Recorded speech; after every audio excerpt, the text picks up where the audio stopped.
Bienvenidos a la Noche Infinita. Antes de comenzar, cuéntanos en los comentarios desde dónde nos escuchas y qué temáticas te gustaría que exploremos en el futuro. Leemos cada mensaje con atención y siempre tomamos en cuenta sus sugerencias para los próximos relatos. Sin nada más que decir, comencemos. No he contado esto a nadie en más de 20 años. No porque no quiera, sino porque cuando lo hago, la gente me mira como si estuviera loco. Pero ya no me importa. Si alguien escucha esta historia y se salva de cometer el mismo error que nosotros, habrá valido la pena. Todo empezó en la vieja hacienda de El Cerezo, un lugar olvidado entre los cerros de Guanajuato, a unas 2 horas de Salamanca. La propiedad había pertenecido a mi abuelo y luego a mi padre. Era grande, con más de 100 hectáreas de tierra, pastizales y mezquites por todos lados. Aunque la casa principal estaba medio derruida, los corrales seguían firmes y ahí vivíamos con lo justo. Mi madre, mi hermana menor, un par de vaqueros y yo. En aquel tiempo yo tenía 23 años, recién había regresado del norte, donde trabajé unos años en la pizca. Volví porque mi padre enfermó del corazón y necesitaban a alguien que se hiciera cargo del rancho. Todo parecía normal, hasta que empezaron a aparecer los animales. Primero fue un becerro. Lo encontramos una mañana, tirado en medio del potrero grande. Tenía el cuello torcido, como si se lo hubieran quebrado de un jalón, pero no había sangre. Nada, ni rastros de pelea, ni marcas de coyotes, ni huellas extrañas. Simplemente estaba muerto, con los ojos abiertos como si hubiera visto algo que no comprendía. Pensamos que quizás se había atorado o que se cayó mal, aunque ninguno de los muchachos estaba muy convencido. Pero en el campo uno aprende a no hacerse tantas preguntas. Lo enterramos y seguimos trabajando. Pero después vino el siguiente. Una semana después fue un borrego. Apareció igual, tirado, con el cuerpo intacto pero muerto, como si alguien lo hubiera apagado. Luego una cabra, después otro becerro. Todos hallados de madrugada, siempre en diferentes lugares del campo, lejos de la casa, sin una sola marca de depredador. Mi madre empezó a preocuparse. Decía que algo malo rondaba la tierra, que los perros ladraban toda la noche y que las gallinas ya no dormían. Yo, por mi parte, me mantenía escéptico. No creía en brujerías ni en cosas del otro mundo.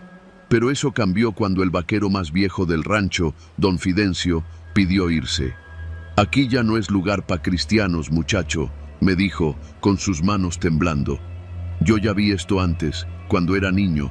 No es animal, no es gente tampoco. Le ofrecí más dinero, días libres, lo que quisiera. No quiso. Empacó lo poco que tenía y se fue en la vieja camioneta que apenas prendía. La noche siguiente escuché los gritos. Vivíamos en la casa grande, aunque solo usábamos una parte. El resto estaba clausurado desde hacía años. Esa madrugada me levanté al escuchar a las gallinas alborotadas. Tomé mi escopeta y salí al patio. El aire estaba raro, no frío, pero pesado, como si algo lo hiciera más espeso. Caminé hacia el gallinero y no encontré nada raro, pero cuando regresaba vi a lo lejos una silueta junto al pozo. No parecía un animal ni una persona, solo estaba ahí, quieta. Apunté con la escopeta, pero no disparé. La figura se desvaneció, como si nunca hubiera estado ahí. Pensé que el sueño me estaba jugando una mala pasada. Regresé a dormir. A la mañana siguiente, uno de los perros amaneció muerto. De nuevo, sin una sola herida. Ahí fue cuando le conté todo a mi madre. Ella no se sorprendió. Me dijo que había escuchado hablar de eso desde niña, que en la época de la Revolución, los ancestros habían hecho cosas oscuras para proteger la tierra. Pactos, dijo. Pactos con quién sabe qué, para que no les arrebataran sus bienes. Y que esas cosas, aunque ya no se veían, nunca se iban del todo. «¿Y qué se supone que debemos hacer?», le pregunté, ya harto de misterios. «Lo mismo que hizo mi padre cuando empezó a ver muertos sin causa», me respondió, sin mirarme. «Abrir los campos, dejar que se vayan, o lo que sea que esté rondando se va a quedar con nosotros». Me reí. No lo creí. Pero esa misma noche, la cosa cambió. Los caballos se alborotaron como nunca. Pateaban, Relinchaban como locos. Me lancé corriendo al corral y los encontré fuera de sí, con los ojos desorbitados, chocando contra las cercas. Uno de ellos se tiró al suelo y empezó a convulsionar. Otro se reventó el cuello al intentar brincar el alambre. Nunca había visto algo así, y entonces lo vi. En medio del potrero, entre los mezquites, había algo. No puedo describirlo. Era alto, no parecía humano, no se movía como un animal. Lo poco que pude ver, iluminado por la luna, no tenía forma clara. Era como si la oscuridad misma tuviera cuerpo, pero no era un fantasma ni una aparición. No, esa cosa estaba ahí, en carne y hueso, y no estaba sola. Vi cómo algo se arrastraba a su alrededor, bajo, alargado, como un perro sin pelo, luego otro, y otro más. No he contado esto a nadie en más de 20 años. No porque no quiera, sino porque cuando lo hago, la gente me mira como si estuviera loco. Pero ya no me importa. Si alguien escucha esta historia y se salva de corrí a la casa. Trancamos todo. Pusimos muebles contra las puertas, apagamos las luces. Nadie durmió esa noche. Al amanecer, salimos. Todo estaba en silencio. El campo parecía normal, pero sabíamos que no lo era. Fue entonces cuando tomé la decisión. Nos fuimos. Vendí todo, a precio de risa. El rancho, los animales, las máquinas. Nos mudamos al pueblo y nunca más volvimos. A veces me preguntan por qué dejamos una hacienda tan grande, con tantas tierras. Les invento algo. Problemas con la herencia, deudas, lo que sea. Nadie sabría qué hacer con la verdad. Pero hace poco escuché que el nuevo dueño empezó a tener problemas, que los animales se mueren sin explicación, que los perros se escapan y no vuelven, que los niños tienen pesadillas con figuras entre los mezquites, y que cada vez que sale al campo, siente que lo están mirando. Yo ya no tengo tierra ni ganado, vivo en una casa pequeña, con lo justo, pero estoy tranquilo, porque allá, entre los árboles torcidos del rancho El Cerezo, algo sigue caminando en la oscuridad, algo que no entiende de dueños ni de contratos, algo que solo espera.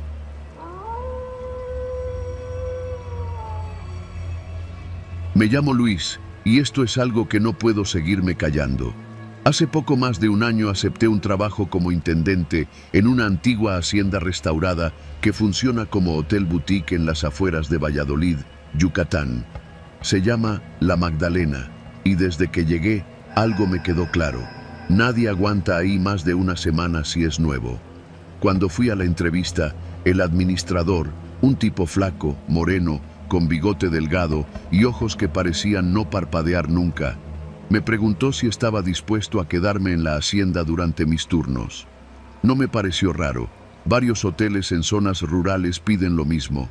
Me dijo que el trabajo era sencillo: limpiar las áreas comunes, revisar que los baños tuvieran papel y jabón, barrer el corredor principal y estar disponible para cualquier imprevisto. El sueldo era mejor que cualquier cosa que pudiera encontrar en la ciudad. Aquí no se exige mucho, pero hay que aguantar el lugar, me dijo, con una sonrisa que no entendí del todo en ese momento.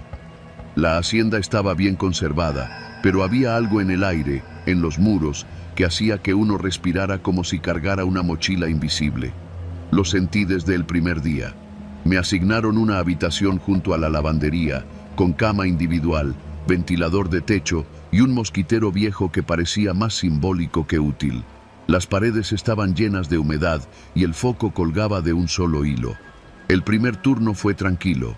Me presentaron al equipo: la cocinera, doña Nélida, una señora ya mayor, que parecía haber vivido allí toda su vida; Sebastián, el jardinero; y Omar, el otro intendente, un tipo callado, de esos que contestan con la cabeza y miran al suelo. No había más. Éramos solo 5 empleados para todo el lugar. La hacienda era grande, sí, pero rara vez llegaban más de 3 o 4 huéspedes por semana. Pasaron los primeros días sin problema. Hacía mi trabajo, me dormía temprano y me despertaba con el canto de los gallos. Pero el tercer día, las cosas comenzaron a ponerse raras. Todo empezó con un empleado nuevo. Se llamaba Manuel. Llegó con energía, preguntando por todo. Era de Campeche, jovial, hablador. Iba a estar en recepción, pero no duró ni 3 noches. El último día que lo vi, estaba pálido, como si no hubiera dormido en días. Dijo que se iba sin dar explicaciones. Solo alcanzó a decirme una frase cuando salía por la reja. No es lo que ves, es lo que sientes. Y se fue. Pregunté a doña Nélida qué le había pasado, pero solo bajó la voz y dijo: los nuevos no saben cómo respirar aquí. Esa frase me quedó rebotando en la cabeza toda la tarde. Empecé a prestar atención. Noté que la cocinera y Sebastián hablaban poco entre ellos. Había un silencio que no parecía de costumbre, sino de miedo. Nadie mencionaba directamente las razones por las que tantos empleados renunciaban, pero cada semana llegaba alguien nuevo. Un mesero, un mozo, un recepcionista, y cada semana, sin falta, alguien se iba. La noche del 6º día me despertó un ruido en el pasillo. Me asomé desde la puerta y vi que la luz de la lavandería estaba encendida. Pensé que Omar andaba por ahí, pero cuando fui a revisar no había nadie. Lo extraño es que en el suelo había un balde de agua con el trapeador y un uniforme limpio, doblado, con la etiqueta aún puesta. Era el uniforme del nuevo recepcionista, un chavo llamado Saúl, que apenas había llegado ese mismo día. Nunca lo volví a ver. Al otro día pregunté por él. Nadie dijo nada, ni una sola palabra. Sebastián me vio con ojos de advertencia, como diciendo: no sigas por ahí.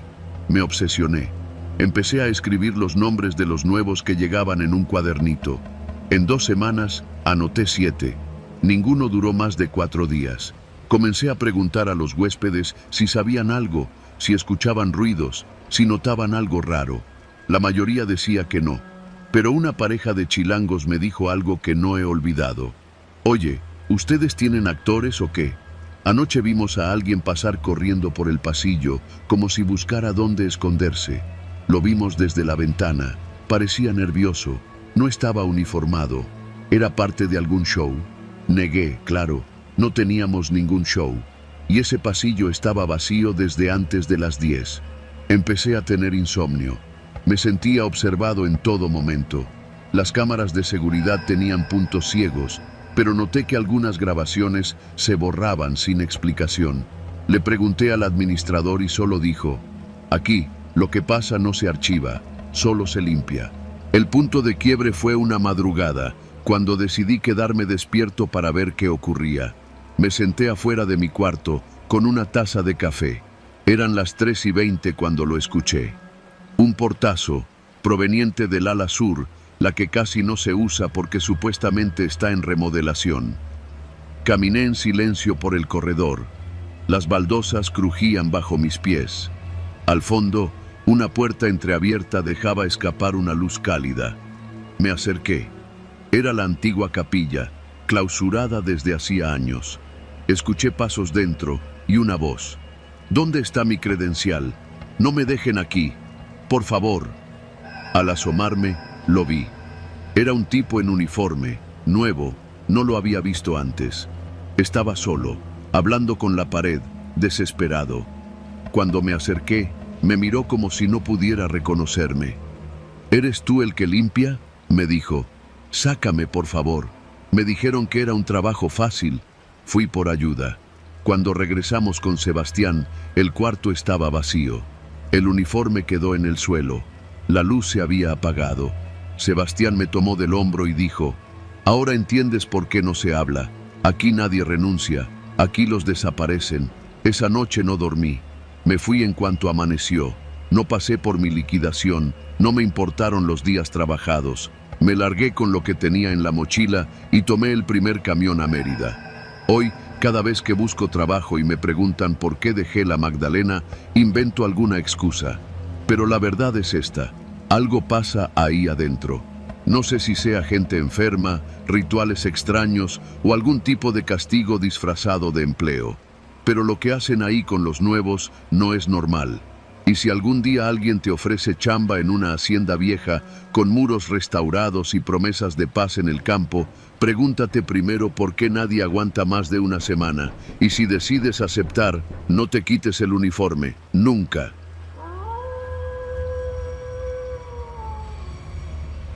Nunca me gustaron las carreteras solitarias, menos de noche. Pero ese domingo no tenía opción. Mi hermano Julián se había accidentado con su moto en una comunidad de Jalisco, no lejos de Tepatitlán. La señal era pésima allá, y lo poco que supe por WhatsApp fue que estaba estable en una clínica particular y que necesitaba que alguien lo fuera a ver. Tomé el coche al atardecer. El trayecto era largo y según Google Maps, los últimos 30 kilómetros atravesaban caminos rurales, carreteras secundarias, terracería y un par de brechas marcadas como no oficiales. No me gustó la idea, pero tampoco iba a dejar solo a Julián. Pasé por Tonalá cuando ya caía la noche, compré gasolina en un Oxxo y seguí hacia el sur. Todo iba bien hasta que la aplicación me notificó que la mejor ruta me sacaba de la carretera principal y me dirigía hacia un camino agrícola, de esos que cruzan campos de caña. Confié. La ruta estaba marcada y aunque no había alumbrado, los señalamientos de madera pintados a mano guiaban hacia San Nicolás del Monte, que era el poblado más cercano a la clínica. A partir de ahí, el camino se volvió irregular, de tierra suelta.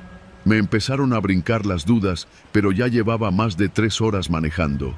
No podía regresarme. Con el tanque de gasolina justo, decidí seguir. Los primeros desvíos eran fáciles. San Nicolás, camino a la clínica.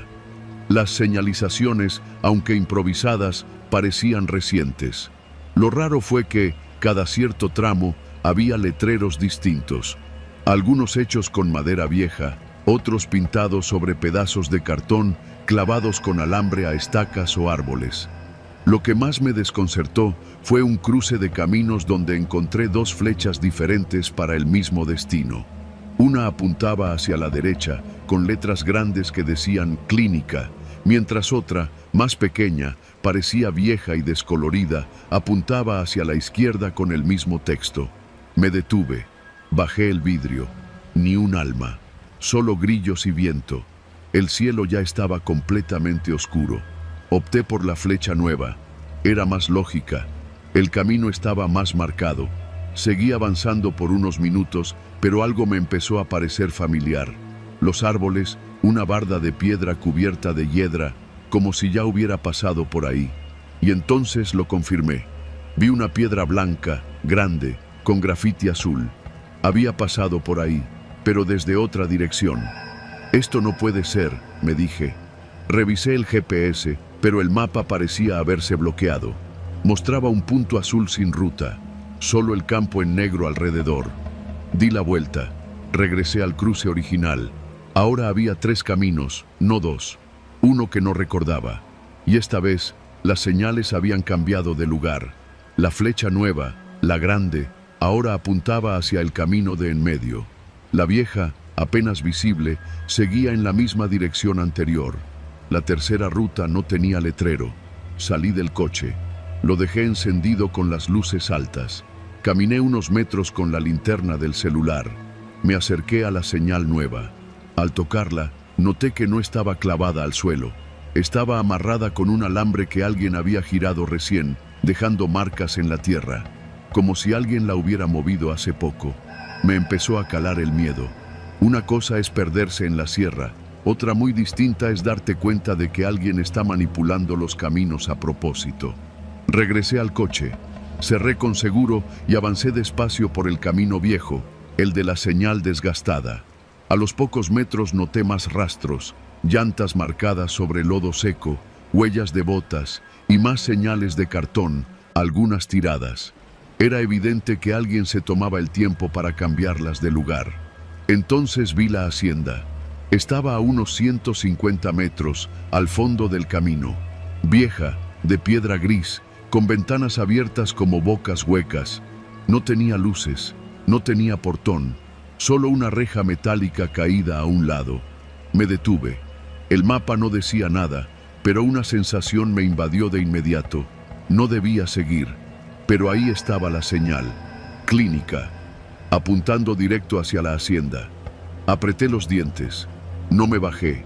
Solo apagué las luces del coche por unos segundos para no llamar la atención.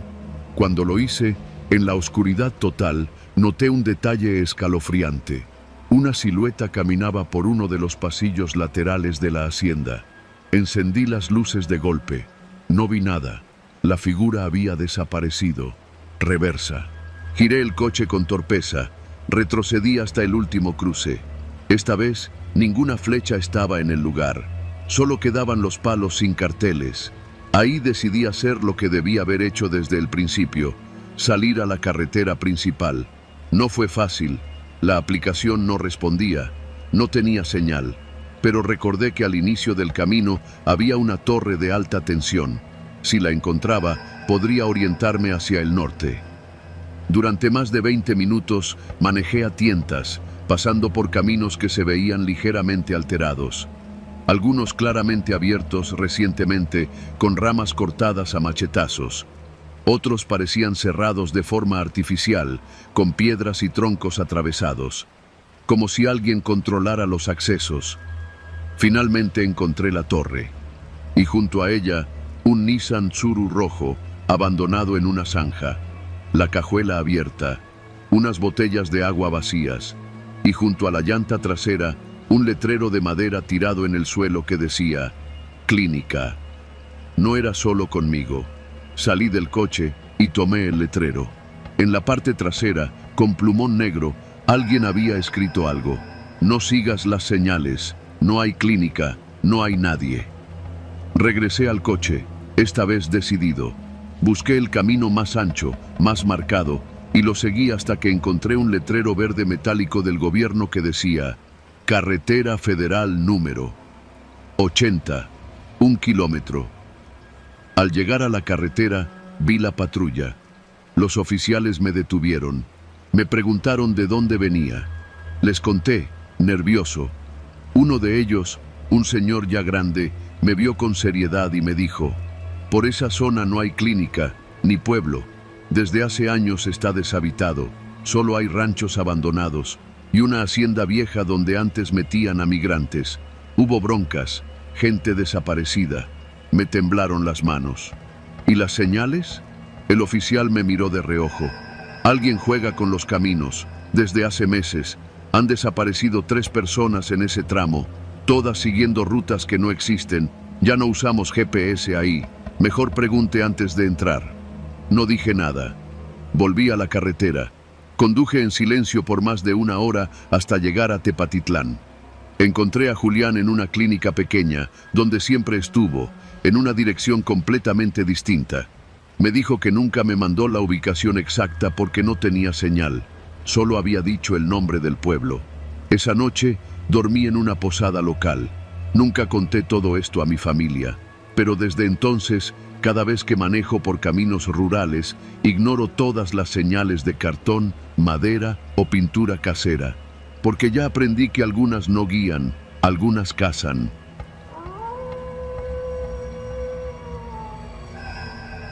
No sé si lo que hice estuvo bien.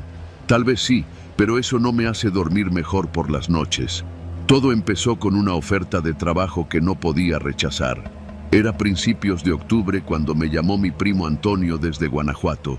Su patrón necesitaba a alguien de confianza para encargarse de una hacienda en San Luis de la Paz, un terreno grande, con un par de casas, corrales y una casona antigua que llevaba años cerrada. El patrón, un ingeniero retirado, había heredado la propiedad de su padre y quería remodelarla, pero no tenía tiempo para supervisar en persona. Me ofrecieron quedarme a vivir ahí, cuidar el lugar, coordinar a unos albañiles y mantener el terreno limpio hasta que comenzaran las obras serias. Buen pago, hospedaje y comida. ¿Qué más podía pedir? Llegué un lunes por la mañana. Antonio me esperaba en la entrada con las llaves, una mochila con tortillas, carne seca, y me presentó a 2 trabajadores que irían 3 veces por semana a ayudarme. Elías, un campesino ya mayor, y su sobrino Julio, callado como estatua. La casona grande no la toquen, me dijo Antonio antes de irse. Solo lo que está alrededor, el corral, el campo, la bodega chica. Lo demás, puro polvo y recuerdos. Tenía razón. La casona era como una postal en sepia. techos de teja colapsados en algunas partes, ventanales cubiertos de madera y una sensación de abandono que parecía más densa que el polvo. Aún así, no podía evitar sentirme atraído por ella. Las primeras semanas fueron tranquilas. Limpiábamos el campo, arreglábamos los alambres de púas y desmontábamos lo que quedaba de los establos. Por las noches me sentaba frente a la fogata con un café negro y me dejaba arrullar por el sonido seco de los grillos y el soplido del viento entre los mezquites. Pero todo cambió cuando decidí abrir la casona. No fue por necio, o tal vez sí. La puerta principal estaba atascada, así que entré por la cocina, cuyas ventanas estaban menos aseguradas. El aire ahí dentro era espeso, cargado de polvo y un olor viejo, como cuando abres una caja que lleva años cerrada. La cocina estaba casi intacta, ollas colgando, una estufa oxidada, trastes en el fregadero. Lo raro fue que sobre la mesa había un cuchillo de carnicero limpio, como si alguien lo hubiera puesto ahí hacía poco. Me acerqué con cuidado, lo tomé con 2 dedos y lo revisé. Era pesado, de mango de madera, con la hoja bien afilada. Lo guardé en mi mochila, pensando que sería útil para cortar cuerda o leña. No le di importancia, hasta que encontré el segundo. Fue en un pasillo que conectaba la cocina con el comedor. Una pared tenía un panel flojo. Al retirarlo, encontré una cavidad con una caja de madera. Adentro, otro cuchillo, esta vez más pequeño, de hoja curva y con manchas oscuras que no quise oler. Sentí algo raro, como si la casa me estuviera mostrando cosas a propósito. A la mañana siguiente no le conté a nadie, pero esa misma tarde, mientras Elías y Julio trabajaban en la cerca, me metí otra vez. Revisé un cuarto que parecía haber sido una oficina. Cajas apiladas, papeles húmedos y un escritorio con una gaveta atascada. Con algo de fuerza logré abrirla, y ahí estaba, una especie de navaja para desollar, oxidada, pero todavía filosa. Y junto a ella, una lista escrita a mano, con nombres. 5 nombres. No los reconocí, pero todos estaban tachados con tinta negra. Al final de la hoja, escrito con letra temblorosa, faltan 3. Volví a esconder todo donde estaba, cerré la gaveta y salí al patio tratando de actuar normal. Esa noche no encendí la fogata. Me encerré en la cabaña donde dormía, cerré todas las puertas y puse un machete bajo mi almohada. Elías y Julio no dijeron nada, pero empecé a notar que algo les incomodaba. Elías me evitaba la mirada y Julio, que antes me saludaba con un gesto, ahora solo bajaba la cabeza. Un viernes, mientras cargábamos madera a la bodega, vi a Julio sacar algo del bolsillo y dejarlo en una esquina entre los costales. Cuando se fue, fui a revisar. Era otro cuchillo. Este era diferente, hecho a mano, con el mango forrado en cinta negra. A un lado, en el suelo, había un símbolo pintado con tiza, un círculo y 3 líneas. No entendí qué significaba, pero lo borré con la bota y me llevé el cuchillo. Esa noche soñé que la casona me hablaba. Era como si la escuchara respirar. Me decía cosas en susurros, que había secretos enterrados, que el lugar debía estar en silencio, que no debía haber testigos. Desperté empapado en sudor. Fui al baño y me lavé la cara. En el espejo, juraría que vi una silueta detrás de mí. Me giré, pero no había nadie. Comencé a dormir con la lámpara encendida. Al día siguiente me armé de valor y le pregunté a Elías, directo, ¿qué es esa casa? Se quedó quieto, mirando hacia el cerro. Ahí pasaron cosas que es mejor no mover. El patrón sabe, por eso no quiere que se toque. ¿Qué cosas? Gente que no regresó. Después de eso, no volvió a hablar del tema. Seguí trabajando, pero ya no podía estar tranquilo. Cada rincón me parecía sospechoso. Empecé a encontrar más herramientas escondidas. Un cuchillo clavado en una viga del techo, otro detrás del sanitario de la casona, uno más en el doble fondo de una alacena. Todos diferentes, todos ocultos de una forma cuidadosa. Un día decidí llevarlos todos al pozo seco del fondo del terreno y los arrojé ahí. Eran 9 cuchillos. Cada uno tenía una forma única y algunos parecían haber sido usados recientemente. Uno incluso tenía pelos atascados en la hoja. Esa noche fue la peor. Alguien tocó mi puerta 3 veces, suave pero firme. Miré por la ventana. Nadie. Salí con el machete en mano, alumbrando con mi linterna. Recorrí el patio, revisé los árboles, el gallinero abandonado, todo. Nada. Cuando volví a mi cuarto, en la puerta había una palabra escrita con tierra mojada. Faltas tú. El cuerpo me dejó de responder por unos segundos. Al día siguiente fui al pueblo y le conté todo a Antonio. Le enseñé fotos de los cuchillos, la lista, la palabra en la puerta. Se puso pálido. Me dijo que no dijera nada, que el patrón era de los que arreglaban todo con dinero y silencio, que mejor me regresara a León. No esperé. Empaqué mis cosas esa misma tarde y me fui. Antonio me prestó su coche. Nunca terminé el encargo. Nadie volvió a llamarme. Meses después, supe por un amigo que Julio desapareció. Elías dejó de trabajar. La hacienda se puso en venta, pero nadie la quiso. Y yo, hasta hoy, sigo preguntándome qué habría pasado si me quedaba un día más, si encontraba el último cuchillo, si el siguiente nombre en esa lista hubiera sido el mío. Pero no me quedé. Y ahora, cuando duermo, no sueño con la casa. La escucho.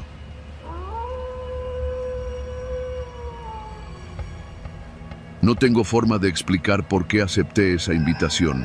Tal vez fue la manera en que me lo pidió mi jefe, con esa voz seria que no daba lugar a excusas. Trabajo como ingeniero para una empresa de energía solar que ha estado expandiéndose por el norte del país, y el evento era una especie de retiro corporativo. 3 días en una hacienda restaurada en el estado de Zacatecas, justo en la frontera con Durango, en un lugar llamado El Salitre. No soy de convivencias, y menos con gente del trabajo, pero me dijeron que todos debían ir. La empresa había rentado la hacienda entera, 17 habitaciones, un salón de piedra, caballerizas antiguas y patios llenos de bugambilias. El transporte sería en camionetas privadas, todo pagado. Lo que me convenció no fue el paseo en sí, sino que se trataba de un punto clave para futuros ascensos. Llegamos un viernes por la tarde. El lugar era imponente. Desde el portón principal se veía el casco de la hacienda como un bloque de adobe enorme, con muros gruesos, techos altos y ventanales con rejas oxidadas. Un tipo de nombre benigno, el encargado, nos recibió con una expresión seca y un «pásenle, acomódense», se les asignaron cuartos. Desde el principio noté algo raro, no en la hacienda, sino en la actitud del personal. No nos hablaron con cortesía, ni siquiera con neutralidad. Más bien había una tensión contenida, como si nuestra presencia fuera una carga. Casi todos los empleados nos evitaban la mirada. Uno de ellos, un joven delgado que estaba limpiando las ventanas del comedor, se nos quedó viendo con una expresión dura, como si quisiera que nos fuéramos antes de deshacer las maletas. El primer día pasó sin incidentes. La comida era buena, las instalaciones eran rústicas pero bien conservadas, y el ambiente estaba cargado de ese sol seco del altiplano, el que se cuela por entre las nubes pesadas y parece dorarlo todo. Esa noche, sin embargo, las cosas comenzaron a sentirse mal. Yo compartía cuarto con Darío, un colega del área de operaciones. Nos tocó una habitación en la esquina más lejana del ala poniente, con una ventana que daba al campo abierto. ¿Te fijaste en los empleados?, me preguntó Darío mientras se ponía una camisa limpia. Como que nos odian, ¿no? Asentí. No hacía falta decir mucho más. Durante la cena lo notamos todos, no solo las miradas. Era cómo nos servían los platos, con un movimiento seco, sin palabras. Cómo los meseros recogían los cubiertos apenas terminábamos, sin despedirse. Y sobre todo, cómo uno de ellos, un hombre mayor con la piel curtida y una cicatriz en la mejilla, se quedó parado detrás de nosotros por varios minutos, sin moverse, solo mirando. Cuando nuestro jefe le preguntó si necesitaba algo, el tipo respondió con un murmullo casi inaudible: «Observo, es mi trabajo». No hubo fiesta esa noche, como algunos esperaban. A las 10, todos estábamos en nuestros cuartos, no por decisión propia, sino porque algo en el ambiente se volvió denso, incómodo. Se sentía como si la casa respirara despacio, pero con desprecio. Como si se nos tolerara, pero no se nos aceptara. La segunda mañana ya había tensión entre nosotros. Nadie dormía bien. Me desperté a las 4, con la sensación de haber escuchado pasos afuera de la ventana. Cuando miré, no vi a nadie, pero la puerta principal del patio estaba abierta. Lo mencioné en el desayuno y otra compañera, Tania, comentó que también había escuchado cosas. Yo vi una silueta, dijo. No era ninguno de ustedes. Estaba parada al final del pasillo y luego se metió a uno de los cuartos de servicio. No nos alarmamos, pero sí comenzamos a murmurar entre nosotros. Algunos decían que eran suposiciones, que estábamos sugestionados. Pero la incomodidad era real. Ese día se suponía que tendríamos una actividad en los alrededores, un recorrido por la hacienda y los terrenos aledaños. Salimos en 2 grupos. Yo fui con Darío, Tania y otros 5. Caminamos con Benigno como guía, aunque en realidad no nos hablaba mucho.